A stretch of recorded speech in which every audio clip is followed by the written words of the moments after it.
বাচ্চাদের জেদ বা রাগ কমানোর জন্য 21 দিন কোরআনী একটি আমল করুন, দেখবেন বাচ্চার রাগ কমে যাবে। অনেক সময় অ্যাঙ্গার পারসন কিছু বাচ্চা আছে, দেখবেন বেশি রাগ দেখায়, জেদ দেখায়, এমন কিছু বাচ্চা আছে না নাই? অনেক সময় মায়েরা ফোন দিয়ে বলে, হুজুর আমার বাচ্চাটা খুব রাগ দেখাচ্ছে, কি করা যায়, কি আমল করা যায়? কোরআনে কোনো আমল আছে কিনা মনে রাখবেন। কোরআন হচ্ছে মুমিনদের জন্য রহমত, মুমিনদের জন্য শেফা। কোরআনের ভিতরে আল্লাহ তাআলা সবকিছু, এভরিথিং, যা কিছু দরকার সবকিছু দিয়েছেন। আল্লাহ তাআলা নিজে বলছেন 15 নম্বর পারার 9 নম্বর পৃষ্ঠার 2 নম্বর লাইন, সূরা বানী ইসরাঈলের 82 নম্বর আয়াতে রব্বুল আলামিন বলেন, ওয়া নুনাজ্জিলু মিনাল কুরআনি মা হুয়া শিফাউন ওয়া রাহমাতুল লিল মুমিনিন।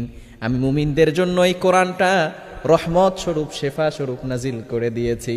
সুবহানাল্লাহ। বাসায় গিয়া এই কোরআনটা হচ্ছে মুমিনদের জন্য রহমত, মুমিনদের জন্য শেফা। এই কোরআনের ভিতরে আল্লাহ তাআলা শেফা দিয়েছেন।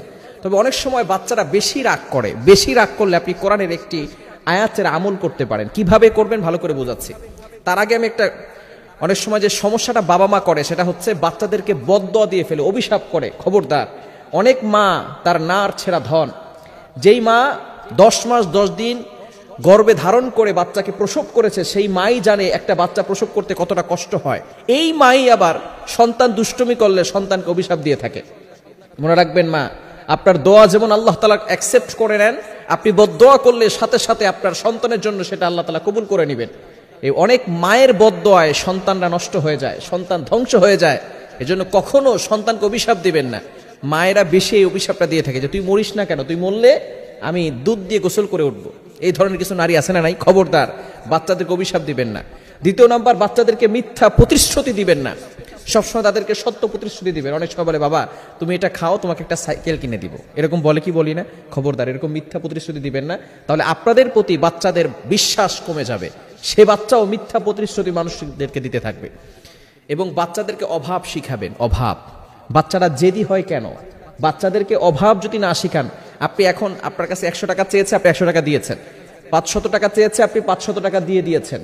পরবর্তী সময় যখন আপনি দিতে পারবেন না, তখনই বাচ্চার রাগ বেড়ে যাবে, বাচ্চা অ্যাঙ্গার পারসন হয়ে যাবে। খবরদার, অভাব শিখাবেন।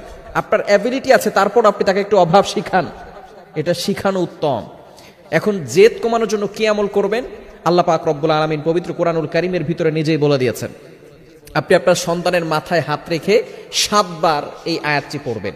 আয়াতটি হচ্ছে 3 নম্বর পারার 19 নম্বর পৃষ্ঠার 14-15 নম্বর লাইন, সূরা আলে ইমরানের 83 নম্বর আয়াত। সূরা আলে ইমরানের কত নম্বর আয়াত? 83 নম্বর আয়াত।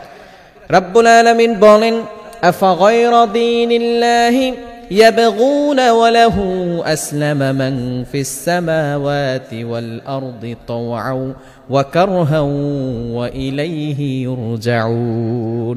এই আয়াতটি আপনার সন্তানের মাথায় হাত রেখে 7 বার পড়বেন।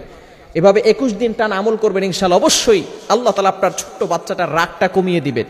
সে আর অ্যাঙ্গার পারসন থাকবে না, আল্লাহ তাআলা তার রাগ কমিয়ে দিবেন, জেদ কমিয়ে দিবেন। অনেক সময় ছোট বাচ্চারা এত বেশি রাগান্বিত হয়ে যায়, জিন জাতিরা তাদের উপর অ্যাট্রাকশন করে থাকে। আমরা বাচ্চাদেরকে অনেক সময় মানুষের কাছে নিয়ে যাই, মানুষ এটাকে দেখার ফলে মানুষের এই যে বদনজর, এটা কিন্তু সত্য, অনেকে বিশ্বাস করতে চায়। নবী সাল্লাল্লাহু আলাইহি ওয়াসাল্লাম নিজে বলেছেন, আল আইনু হাক্কুন, বদনজর এটা সত্য। সুতরাং বাচ্চাকে যখন মানুষের কাছে নিয়ে যাবে, তখন মানুষ যদি বলে বাচ্চাটা তো খুব সুন্দর, বাচ্চারা চেহারা তো খুব সুন্দর, এই কথার ভিতরেও বদনজর থাকতে পারে। আপনি বুঝতেও পারবেন না কখন যে আপনার বাচ্চার ভিতরে বদনজর লেগে গেছে। আবার অনেক সময় জিন অ্যাট্রাকশন করে থাকে। এজন্য 5 ওয়াক্ত নামাজের পরে আয়াতুল কুরসি, 4 কুল এগুলো পড়ে বাচ্চাকে ফু দিয়ে রাখবেন, নিজের শরীরও বন্ধ করে রাখবেন, তাহলে আর বাচ্চাকে কোনো ক্ষতি করতে পারবে না। এবং অবশ্যই এই আমলটি করবেন। সূরা আলে ইমরানের 83 নম্বর আয়াতটা, আফাগায়রা দীনিল্লাহি ইয়াবগুন ওয়া লাহু আসলামা মান ফিস সামাওয়াতি ওয়াল আরদি তাওআন ওয়া কারহা ওয়া ইলাইহি ইউরজাউন। এটা পড়ে মাথায় হাত রেখে এটা 7 বার পড়বেন, ইনশাআল্লাহ আল্লাহ তাআলা আপনার বাচ্চার রাগটাকে কমিয়ে দিবেন। আল্লাহ তাআলা আমাদের সকলকে এই আমলটি করার তৌফিক দান করেন।